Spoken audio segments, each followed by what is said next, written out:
Akala ng marami kulungan lang ang kailangan para maging breeder. Mali. Maraming gustong magtayo ng dominant CZ breeding station, pero ang unang investment ay hindi kulungan, ang tamang paghahanda.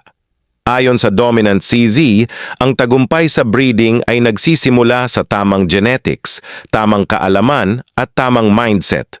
Bago ka magpalapag ng unang breeder flock, itanong mo muna sa sarili mo, handa ba akong maglaan ng oras bawat araw? Handa ba akong matuto mula sa tamang source? Handa ba akong harapin ang mga challenge ng hindi sumusuko? Ang pinakamahalagang aral?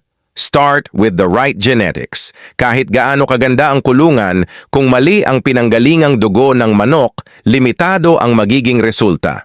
Sa Bugay Chicken Farm, naniniwala tayo na ang preparation is the key.